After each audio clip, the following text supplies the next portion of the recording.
It is very much so my hubris thinking I can drink coffee without a straw with dark lipstick and there won't be consequences. Also, I don't know why I bother doing my eye makeup when I know there's just gonna be glare from my ring light in my glasses. You know, sometimes you just need to feel something. Just do your makeup. Hey everybody, welcome back to this channel. It's been a while. I haven't really been feeling inspired to do stuff recently, and it's mostly mental illness, and I also started a new job. I have a few video ideas in the works, but on one of my videos, a user by the name of Dio suggested if I ever wanted to read more fan fiction, that I should read VoiceBox, which is a Ticci Toby love story. Ooh, this is gonna be good. I am very excited about reading this. So disclaimer, this video is not intended in any way, shape, or form to be fodder for bullying the author of this story. If I catch any of y'all bullying Nisha Nicholson, or if I catch any of y'all bullying the author of this fanfiction, I'm taking away your kneecap privileges. These videos are not meant to slander anybody. These videos are not meant to like insult people or anything. These videos are just me reacting to fanfiction. But yeah, this is not meant to be malicious. This is not towards the author. Like, I'm gonna poke fun at the characters, but because I'm poking fun at the characters does not mean that I am poking fun, slandering, or insulting the author, okay? I wanna make that very clear. Like I said, if I find that any of y'all have gone and bullied these authors, or any author, kneecaps in the bag, because it's not cool, all right? Also, another disclaimer, this story does contain a lot of violence, a lot of like physical violence. I think there might be some implied stuff, but I'm gonna try and cut out the excessive violent stuff, but because of the nature of the story and because of the character, violence is kind of something that I need to leave in some points for contextual reasons. Another disclaimer, Hudo Hoodlum's Revenge also did a reading of this fanfiction on their channel a couple years ago. I'm not trying to steal the spotlight from this user. I am just taking this fanfiction, reading it, putting my little spin on it. All right? Cool. So that long disclaimer out of the way, let's dive into this. We're gonna read a couple of chapters. Don't mind my crazy hair, don't mind any noises in the background. Let's go. VoiceBox, a Ticci Toby love story. Chapter 1. The day my life changed forever started out like any other day. It was the same routine for the last 7 years, ever since I had turned 10. I woke up at 6 a.m., took a quick shower, tossed on my favorite black skinny jeans, a black Hollywood Undead t-shirt, my crimson hoodie, and my red and black running shoes. All right, yeah, we got a protagonist here. I pulled my long brown hair up in a ponytail, covered the bruises on my pale face with some makeup, ooh, we're getting dark, grabbed my backpack for school, and woke up my 6-year-old little sister, Benna. I quickly got her dressed and ready for school, feed her breakfast, and took her over to her babysitter. Luckily, her babysitter only lives a few houses down, so I had time to drop her off and rush back home to make breakfast for my parents. Just like every day, I hoped to have breakfast cooked and be out the door before my parents woke up. But once again, I was just a little too slow. As I finished cooking, my mother walked in and gave me her usual greeting. A punch to the stomach that dropped me to my knees and a swift kick in the ribs. I nodded quickly and got to work on the kitchen, still hoping to get out of there before my father came down. I'm just glad that I'm able to protect Benna from my parents. As much as my mother's continual physical and emotional abuse hurt, it was nowhere near as bad as my father's punishments.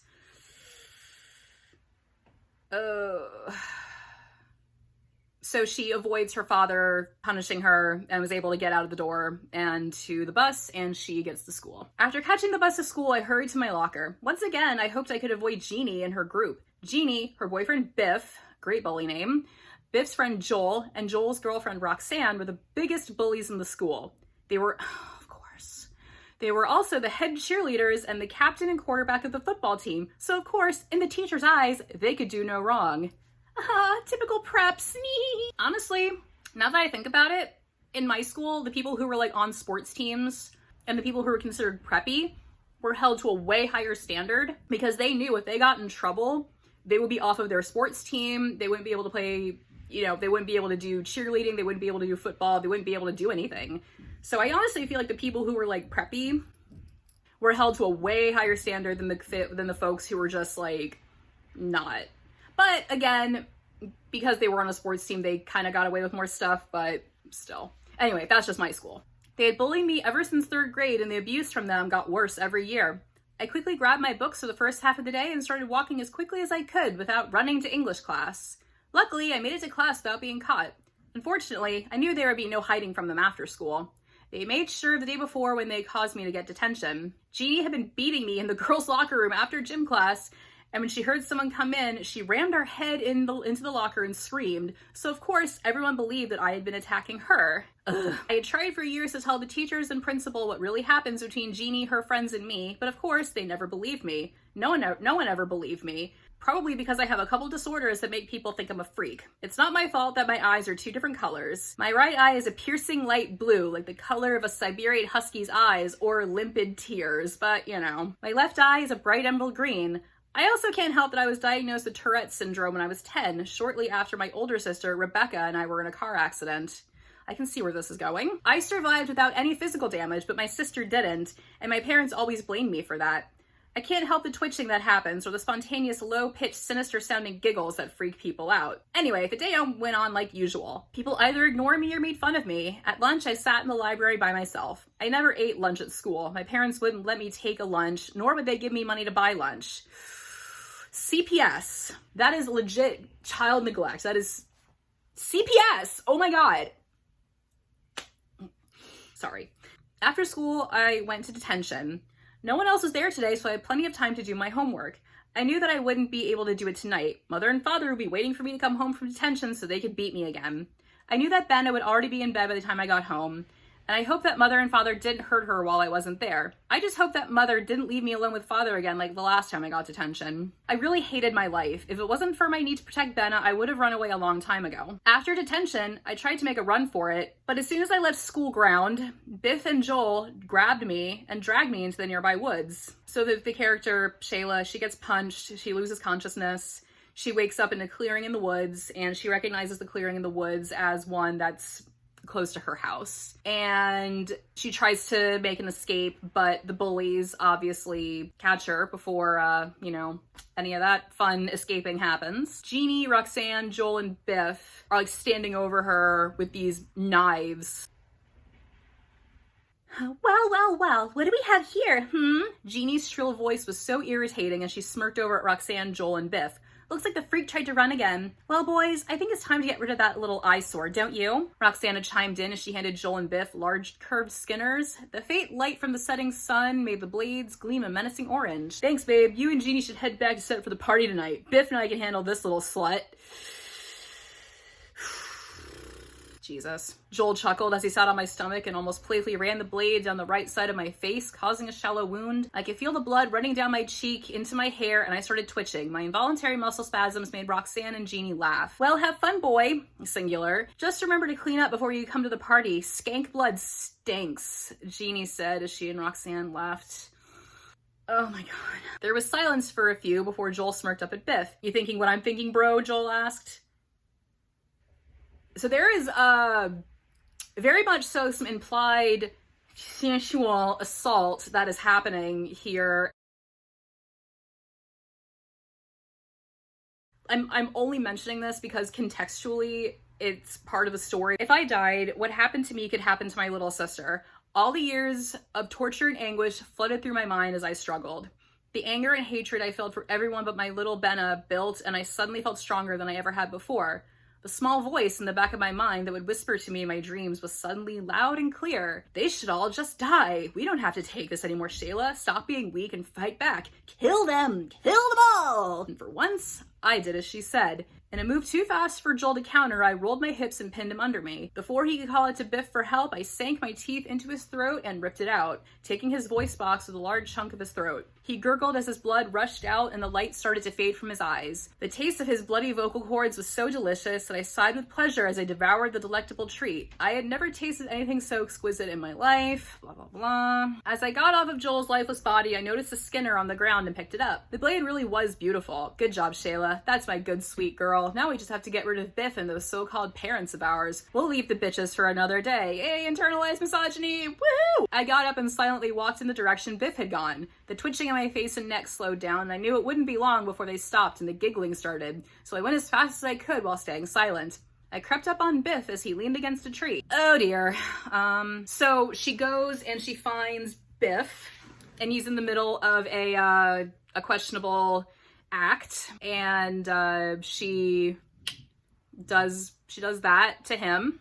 She cuts his dick off. That's cool. So she tears out his vocal cords, eats them too. They're becoming her new favorite treat. I'm assuming it's going to become kind of like Eyeless Jack and kidneys. Now it's the voice in her head talking now. Come now, Shayla. It's time to take care of the trash at home. Okay, I thought to the voice in my head as I headed home. So, do you have a name? It would be awkward to call you Hey You when I talk to you. You can call me VoiceBox. You really should have listened to me years ago when our father started punishing us. I'm sorry, VoiceBox. I couldn't hear you clearly until just now with Joel. I understand, Shayla dear, but you hear me now, and that is what is most important. I will never let anyone hurt you ever again. Whenever you need me, I will be here. Thank you, VoiceBox. We will have to run after we kill Mother and Father. What should we do about Benna? We will take her to Grandmama and Grandpapa. They are the only ones we can trust to keep Benna safe. They would be appalled at what our parents have done to us if they knew. She gets home, she kills her parents. There's actually not that much detail. She's like, she wanted to make her parents suffer, but she didn't really have a lot of time to do it, and she just wanted to get rid of them, just kind of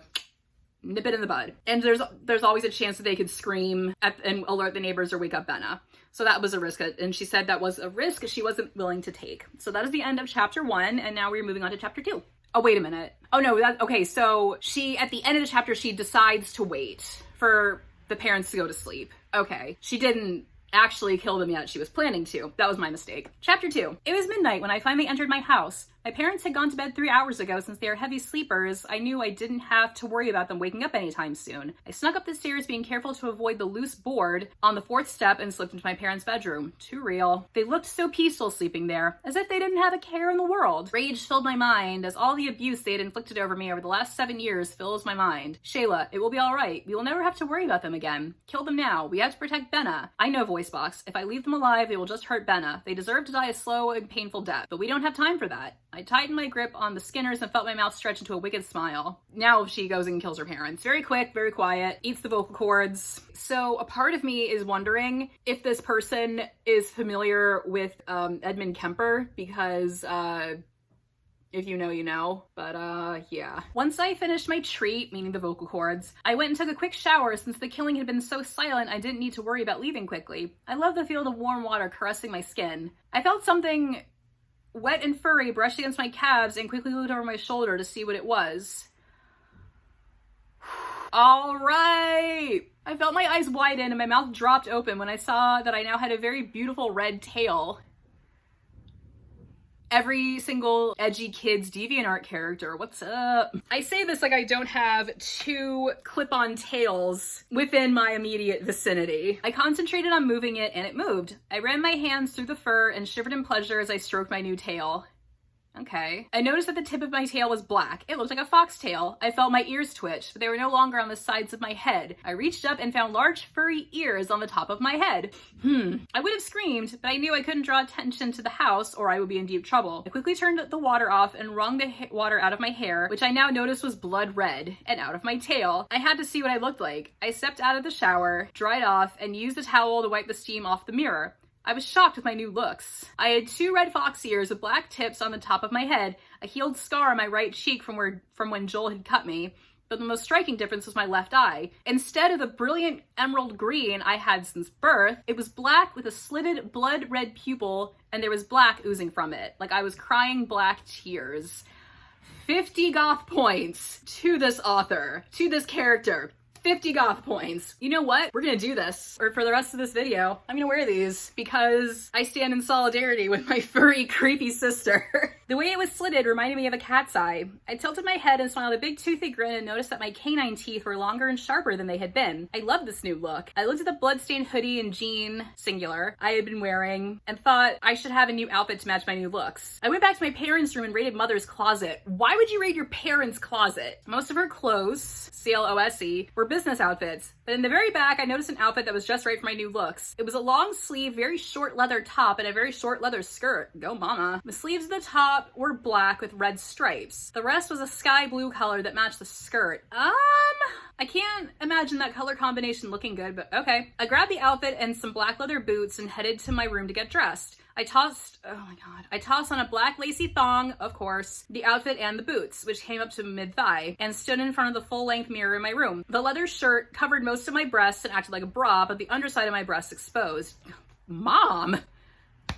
Ooh! The other thing I noticed was the bruises from all those beating, singular, had disappeared. We look great, Shayla. Now we should take all the money our parents have and pack a bag for Benna. Get Benna to our grandparents' house and get out of here. You also might want to add a black leather belt so when we get the sheets for the Skinners from Roxanne, we can have easy access to them. Good idea, VoiceBox. I think I saw one in Mother's room. Yeah, Mom, like what else do you have in the closet? Jesus. So she goes, she's doing some packing, she's grabbing some non-perishables, puts them in her backpack. She takes her parents' wallets, she packs a bag for her sister, picks up her sister, walks 3 hours to her grandparents' house, and her sister hasn't woken up, leaves her sister on her grandparents' porch, on like a porch swing. She like sets her down. It took Grandpapa a few minutes to answer the door, and he looked puzzled at first until he saw the duffel bag. I saw him look around and noticed Benna. As soon as he picked her up and went inside, I took off into the woods. I decided to stay in the old fort Rebecca and I had made just before she died. It wasn't too far from my house, and I needed some sleep before I head back to deal with Roxanne and Jeannie. It was already dark by the time I woke up. I checked my watch and saw it was already 8 p.m. So after eating a couple of Pop-Tarts and grabbing my Skinners, I walked over to Roxanne's house. Hell yeah, Pop-Tarts. I have some Pop-Tarts. Maybe I should eat those later. VoiceBox and I talked during the hour it took to reach our destination. We planned to head out of town as soon as I finished killing those stupid girls. We didn't decide where exactly we would go, but we both thought it was best to get as far away from here as we could. Smart. Seeing as though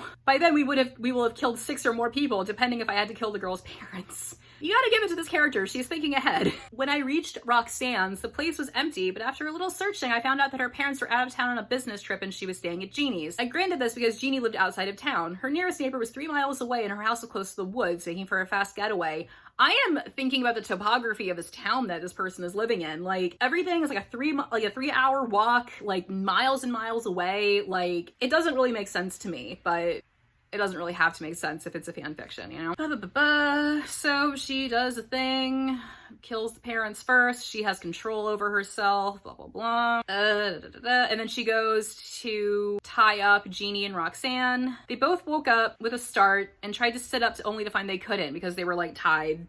You know. They both started yelling for Jeannie's parents and demanding that I release them. Did you really think we wouldn't have taken care of your parents before we came for our revenge? I chuckled as I drew the Skinners out of their sheets. Shayla, what? How? Why? Our years of abuse. But why? Roxanne stuttered. Let us go, you skanky bitch, Jeannie yelled.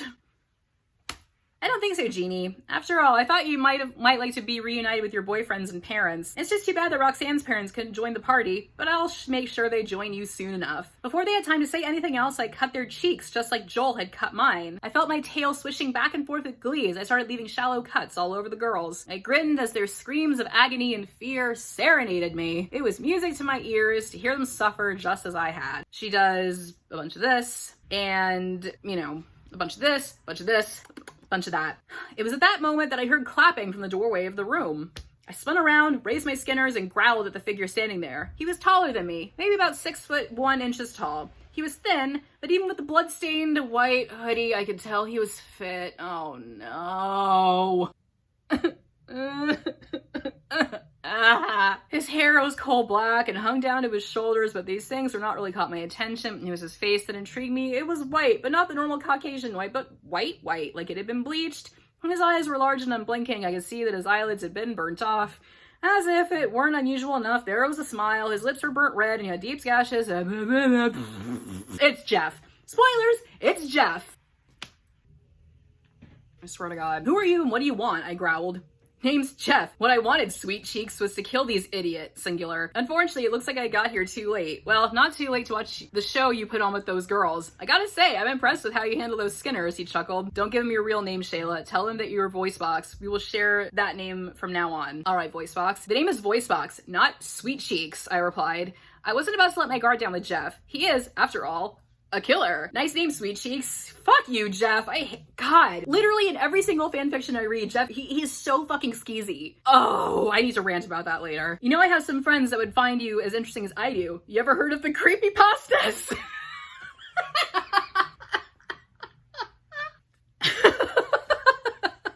God, no. You ever heard of the CreepyPastas?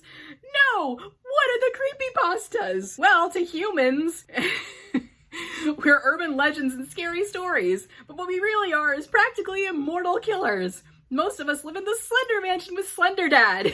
You realize you're a new creepypasta, right? Really? So that's what I am. Yup, and that means you can live with us in the Slender Mansion. I don't know. Shayla, go with him. I know that everything will be alright. We can trust Slender Dad. Are you sure we can trust him? I'm sure. Slender Dad may be a killer, but he would never harm us. Alright, okay, let me grab my backpack and we can head out. No problem, Sweet Cheeks. He grinned bigger. How is that possible? As I growled at him. My name is VoiceBox. Don't call me Sweet Cheeks. I sheathed my Skinners and left the room. Jeff followed behind me and we left the house. I grabbed my backpack and motioned for Jeff to take the lead. He smirked as he led me deeper into the wood, singular. As soon as we reached a large cherry tree in the clearing, I was confused as to why Jeff had led me here, until he walked up to the tree and shoved a key into the small knothole in the trunk. There was a slight rumbling sound as a doorway opened in the trunk of the tree. Jeff motioned for me to follow him as he walked through the doorway. First thing I saw after I passed through the doorway was a huge mansion. It looked slightly creepy and possibly abandoned. He's leading you to the Slender Mansion. You know it's not abandoned. Jeff grabbed my wrist and tugged me toward the mansion. Well, this is Slender Mansion. Don't worry, Sweet Cheeks looks much better on the inside. Jeff, quit calling me Sweet Cheeks, I said as he opened the door. Hey, Slendy, I'm back and I brought a friend, he yelled. Child, do not call me Slendy, and you know you are not supposed to. I heard the deep voice trail off. It's Slender Dad. I have to do the Slender Dad voice. I looked away from Jeff and saw an 8-foot or 9-foot tall man in a black business suit and no face standing in the foyer. Daughter, you are alive! Daughter, oh no! So he's literally Slender Dad. Daughter, you are alive! The man Jeff called Slendy said as he scooped me up into a tight hug. I thought both you and your sister had died with your mother. Huh? Slendy, what do you mean daughter? Since when do you got kids?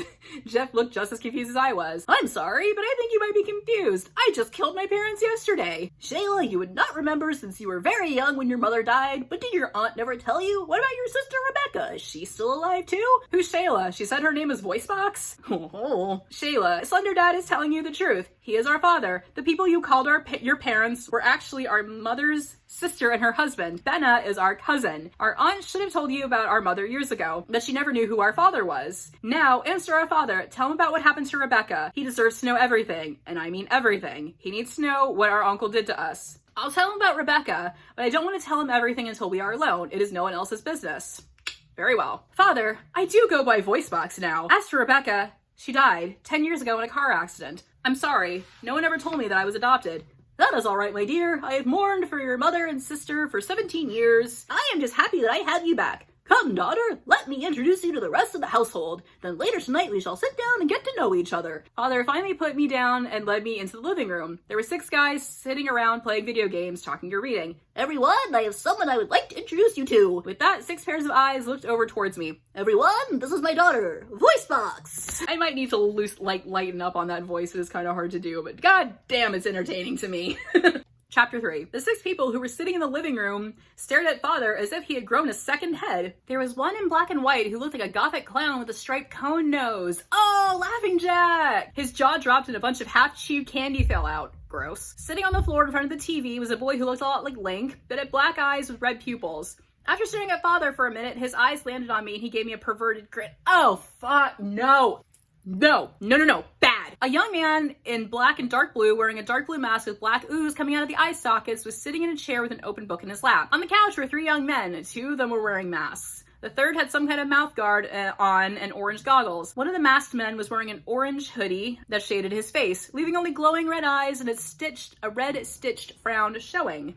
The other masked man was wearing a yellow hoodie and his mask was white with black eyes and a black painted mouth. Team Masky. The man with the goggles and the mouth guard was wearing a brown long sleeve hoodie with gray and brown striped sleeves, blah blah blah blah blah. It's Ticci Toby. Jeff stood behind me laughing at the others in the room. With all the steering, I was starting to get nervous and started twitching again. At first no one said anything, but I could sense they were all looking at me. My tail started swishing back and forth and I started to get irritated with this starting, especially from the Link lookalike. VoiceBox, these are my 3 proxies, Masky, Hoodie, and Ticci Toby. Were Masky and Hoodie actually proxies? I feel like they're...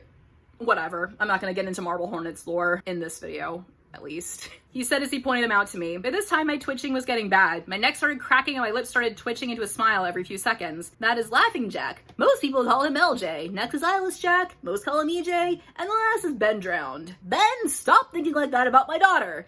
Nice to meet you. I greeted between the twitches. I was hoping that I could leave the room soon. I could feel the twitching starting to lessen, and I really didn't want to start giggling in front of everyone. Unfortunately, I wasn't able to leave in time. As the guys in the room started greeting me in return, the twitching stopped, and my sinister giggling started. I could tell I was blushing as my giggling took hold. Sorry, I can't help it. I managed to get out between the giggling. I have Tourette syndrome. It will stop in a minute. That's cool, babe. I like your laugh. Ben smirked as he winked at me. Ugh. So, you like video games, babe? Don't call me babe. My name is VoiceBox. Video games are okay. My giggling was finally starting to die down. Ha ha ha! I agree with Ben. Ha ha ha! Your giggling is very cute, VoiceBox. LJ, as he stuffed more more candy in his mouth. Ha ha ha! Do you like candy? I know it's supposed to be like sinister giggling, but I can't. I feel like it's better if it's just like monotone. I like candy every once in a while. How do you feel about eating kidneys? EJ asked. I prefer vocal cords, but whatever floats your boat. Hoodie and I want to know if you like cheesecake, Masky said. I love cheesecake. Oh, I love cheesecake. Who wouldn't like cheesecake? Do you like pancakes? Toby asked. I adore pancakes, especially blueberry pancakes with boysenberry preserves on them. By this time, my giggling had completely stopped, and I smiled at them, revealing my sharp canine teeth. After chatting with the boys for a while and explaining how I was Slender Dad's daughter, I started yawning. She says goodnight to everybody. Jeff calls her sweet cheeks, and he gets smacked in the back of the head from Slender Dad, and she goes into Slender Dad's office so they can like talk about more of the private stuff that happened. And VoiceBox is basically like, just tell him everything. Don't lie. It's better to tell him everything, which is true. It's hard to do. So basically she tells him about the abuse, protecting Benna, how Rebecca died, protecting VoiceBox. Ooh, this is getting heavy. Oh, ouch. This is actually kind of rough. Basically, she's afraid to tell Slender Dad that she was assaulted, afraid that no one would believe her because tragically, not a lot of people believe the victim of those kinds of assaults, which is disgusting. And, yeah. And luckily, Slender Dad is understanding. She, VoiceBox starts crying. He pulls her into a hug, just kind of, rocks her back and forth and calms her down like any good dad would do. And just letting it all out, which is good. Good for you, VoiceBox. Good. Proud of you for letting it all out. Are we gonna maybe move on from the torture and the killing as a response to this trauma? Probably not. But it's good that we're acknowledging the things that have happened and we're taking steps to heal in other ways. And then she basically just falls asleep and he's, falls asleep as he's comforting her, which is nice. I like that. All right. So she wakes up the next morning in a large canopy bed. So she's in her room in the Slender Mansion. The silk sheets were blood red. The blanket was white with a black forest scene on it. The bed itself was made of purple heartwood and the canopy was as red as the sheets. I swung my legs over the side of the bed, got up and looked around the room. The walls were painted sky blue and there was a dresser, a desk, and a vanity all made out of purple heartwood like the bed. So my brain is automatically going into like how this would look in Animal Crossing. I walked to the door nearest to the window and found a walk-in closet with a wide selection of clothes, everything from jeans and t-shirts to formal dresses. I also found my backpack and picked out some underclothes, a pair of black lowrider jeans, and a blue spaghetti strap belly shirt, and a pair of black running shoes. It's a choice. I checked the second door on the same wall and found a private bathroom. So she uses lavender scented shampoo, conditioner, and body wash, wild cherry blossom deodorant, and She takes a shower, sings her favorite song, Come Little Children by Eroton. She like, you know, gets changed, walks out of the bathroom, and she sees people in her bedroom. Ben, EJ, LJ, Masky, Hoodie, Toby, Jeff, and a cute little girl in a torn pink dress with brown messy hair and blood on her face were sitting in my room. The little girl jumped off the bed and ran over to me as she held a brown teddy bear in her arms as she smiled up at me. Hello, Miss VoiceBox. I'm Sally and this is Charlie. You sing really pretty. Will you play with me? She said as she looked up at me with large green eyes full of joy. Well, hello, Sally and Charlie. It's nice to meet you, I said as I squatted down to her level. I would love to play with you, but I'm kind of hungry. Maybe we could have breakfast together first and then play. Would that be okay? Sure, I'll show you to the kitchen. Daddy Slendy should have breakfast ready soon. Sally, I whispered to her as I bent closer to her. Do you know why everyone seems to be in my room? Yep, she whispered back. They heard your singing and came here so they could hear it better. Ben wanted to go into the bathroom, but the others wouldn't let him. Why is Ben a pervert? Also, another Mary Sue, who sings incredibly well and everyone is enamored by it. Check that off on your bingo card if you're playing along. I see. Thank you. If you would wait just a minute while I talk to the guys, I would love to walk down to the kitchen with you. I haven't been there yet, so I could use some help finding it. Okay, you're real nice, Miss VoiceBox. Charlie says he likes you. Thank you, Charlie. I like you too. I stood up and looked at the guys. I raised an eyebrow and said in a very cold tone of voice, you know, boys, it isn't polite to come into a girl's room without permission. I would appreciate if you would get my permission first. If not, then I could always do to you what I did to Biff and remove the head that does your thinking for you. Hell yeah, girl. Now, if you would all be so kind as to leave, I would like to finish getting ready for breakfast without a male audience. Hell yeah, girl, stick it to him. With that, all the boys rushed out of the room. Ben looked almost as white as Jeff, and even Jeff looked a bit paler than he had been. Fucking Jeff. I giggled as I walked over to the vanity and sat down to brush my hair. When I was done, I sat Sally down in the chair and fixed her hair up in a French braid. Then Sally and I walked down to the kitchen together. And I'm just imagining like Slender Dad like standing in the kitchen with like a pink frilly apron, just like frying eggs or something, just being like a good domestic papa. So she's like, can I help? And he's like, no, I'm good. So apparently Slender Dad is like making custom breakfasts for everybody. LJ had a big bowl of candy, EJ had kidneys, eggs, and bacon. Masky and Hoodie had cheesecake pancakes. What the fuck? What? That's like some IHOP shit right there. And Chef had bacon, sausage, eggs, and toast. Father had a raw steak and some sausage, and the rest of us had blueberry pancakes. It was delicious. Father even had my favorite boysenberry preserves on the table for me. And then after breakfast, she and Sally play dress up and have a tea party. VoiceBox is thinking about how much she misses Rebecca and how much she misses Benna and how she wants to go and check in on Benna, but how her new appearance might scare her and all that stuff. So she goes to talk to Slender Dad, and she is in his office about to ask him if she can go and if she has a way to go and see Benna. Daughter, I already know what you want to ask. I'm afraid I am unable to take you to see Benna today, but I can have one of my proxies take you back to the mortal realm instead. How did you know what I wanted to ask, Father? My dear, I am able to read other people's minds, though it is difficult for me to read yours. Convenient.